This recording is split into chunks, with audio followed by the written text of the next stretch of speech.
Assalamualaikum warahmatullahi wabarakatuh. Kembali bertemu dengan saya Solihul Hadi, Guru Bahasa Indonesia SMP Kesatria 2 Semarang.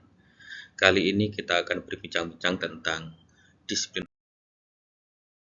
positif yang diharapkan menjadi karakter bagi anak-anak kita di jenjang SMP. Yang dimaksud dengan disiplin positif adalah suatu cara penerapan disiplin yang dengan meninggalkan kekerasan, ancaman yang tidak menimbulkan kekhawatiran dan kecemasan bagi anak-anak. Ini tentu saja nanti akan melibatkan semua komponen yang terlibat di sekolah. Komunikasinya harus efektif, termasuk orang tua, anak-anak, guru, dan sebagainya.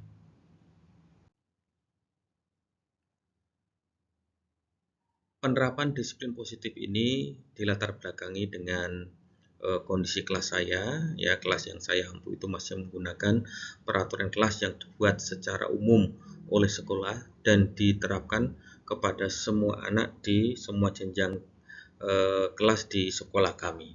Sehingga mungkin ada beberapa hal yang kurang spesifik bagi kelas-kelas tertentu.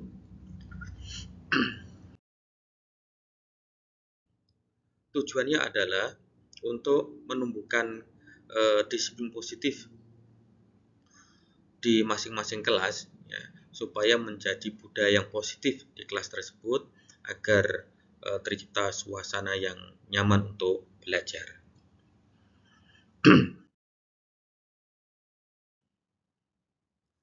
Tolok ukurnya atau target yang ingin dicapai adalah menciptakan kelas yang mempunyai keyakinan kelas atau kesepakatan bersama yang menjadi budaya positif bagi semua warga kelas.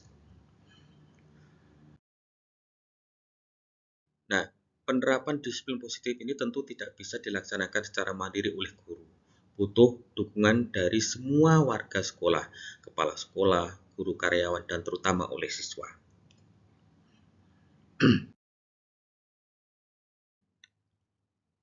Rencana kegiatan yang akan dilaksanakan, yang pertama adalah membuat rancangan kegiatan atau rencana kegiatan, rencana tindakan. Yang kedua, rencana tersebut kemudian dikonsultasikan dengan kepala sekolah serta minta masukan, saran, dan sumbangsih dari teman-teman sejawat. Setelah mendapatkan masukan dari teman dan kepala sekolah, kemudian rencana kegiatan itu dilaksanakan menjadi aksi nyata di kelas.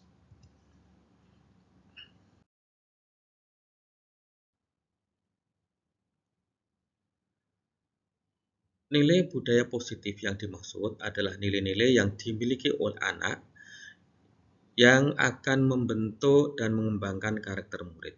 Jadi nilai-nilai tersebut dijadikan sebagai pedoman bagi anak-anak untuk berperilaku positif di lingkungannya masing-masing. Nilai dan kebiasaan ini menjadi pedoman bagi seluruh warga sekolah dalam berperilaku, dalam berkomunikasi, dan dalam bergaul. Dan semua warga sekolah perlu memahami peran sekolah sebagai institusi pembentukan karakter. Karena tanpa pemahaman tersebut, maka kita tidak bisa menciptakan budaya positif di sekolah atau di kelas kita masing-masing.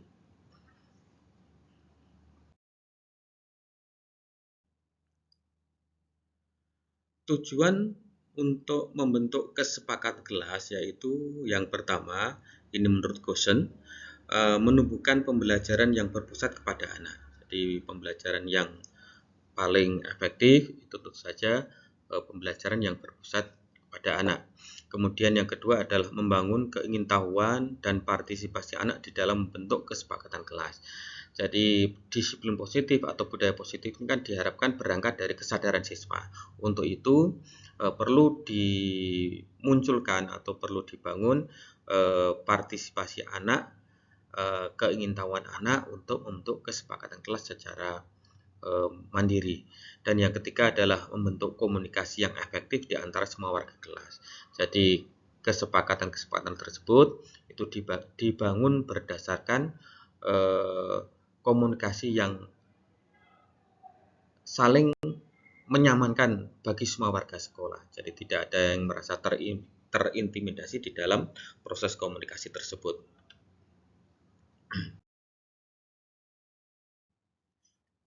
Nah, di sini diperlukan peran penting guru. Jadi seorang guru itu harus memiliki kemampuan menerapkan nilai dan peran sebagai pendidik. Nah, nilai-nilai yang nilai-nilai yang harus dipunyai oleh seorang guru ya, adalah seseorang atau sosok yang kreatif, mandiri, kolaboratif, inovatif dan berpusat kepada murid. Ya, daya kreativitasnya harus tinggi, kemandiriannya harus ada, kemudian bisa bekerja sama, punya ide-ide baru untuk selalu berkembang menuju ke arah yang baik, dan tentu saja semua kegiatannya itu diabdikan kepada kepentingan anak-anak.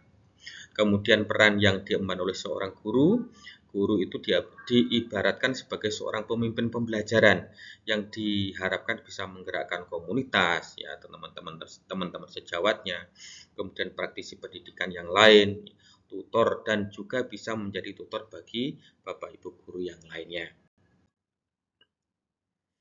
Nah, ini adalah rangkaian kegiatan aksi nyata yang saya lakukan untuk menumbuhkan budaya positif atau disiplin positif di kalangan anak-anak. Yang pertama, saya mengomunikasikan rencana tindakan atau rencana kegiatan yang akan dilaksanakan di dalam rangka untuk menumbuhkan budaya positif di kelas ini dengan kepala sekolah.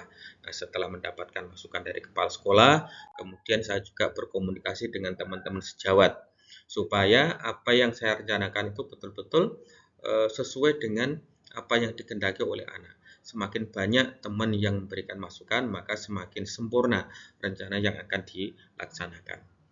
Setelah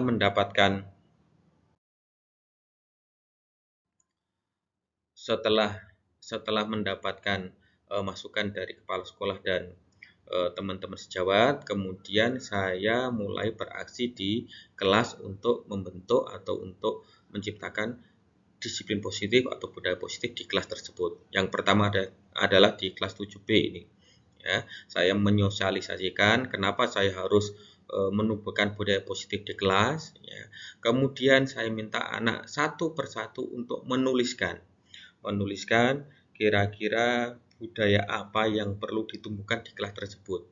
Ya, budaya positif apa yang perlu ditumbuhkan di kelas 7B tersebut. Masing-masing anak saya berikan kesempatan untuk menuliskan apa yang ingin disepakati di kelas tersebut. Ya.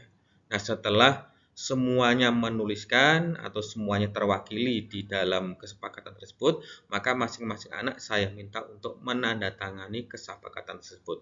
Ini berangkat dari kesadaran anak-anak untuk menyampaikan kesepakatannya, kemudian menerima kesepakatan yang telah disepakati bersama-sama tersebut dalam bentuk tanda tangan masing-masing. Nah, hasil kesepakatan tersebut kemudian kita tulis, kita bentuk, kita kemas yang rapi, kemudian kita tempel di kelas supaya bisa menjadi pegangan bagi anak-anak untuk berkomunikasi, bergaul di dalam kelas maupun di luar kelas atau di lingkungan sekolah ataupun di lingkungan masing-masing.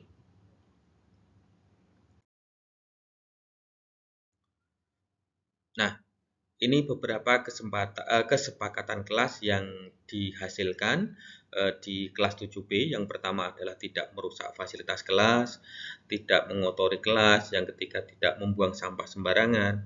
Yang keempat, menjaga dan merawat fasilitas kelas, datang tepat waktu. Yang berikutnya adalah mengerjakan PR dan tugas sekolah tepat waktu. Dan yang terakhir adalah mengembalikan buku ke rak buku setelah dibaca. Nah, ini memang kesepakatan kelas ini saya tulis apa adanya sesuai dengan apa yang disampaikan oleh anak.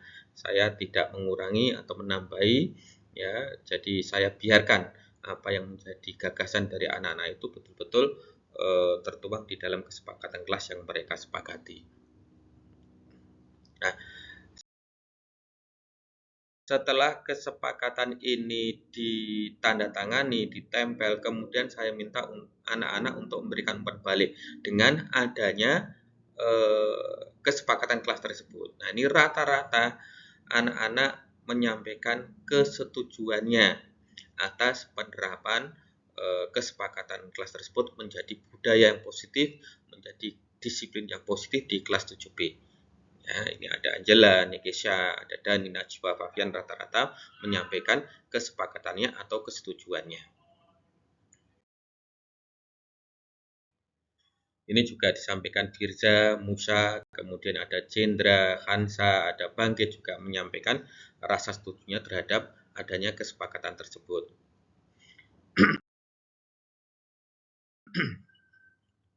Solvi, Keisha, Javansa, Alifiani, Alif ini juga menyampaikan kesepakatannya terhadap keberadaan kesepakatan kelas untuk menjadi budaya kelas di kelas 7B ini. Demikian apa yang bisa kami sampaikan pada kali ini dalam topik atau di topik disiplin positif, membentuk disiplin positif di sekolah atau di kelas masing-masing. Semoga bermanfaat untuk kita semua. Terima kasih. Bila taufiq wal hidayah. Assalamualaikum warahmatullahi wabarakatuh.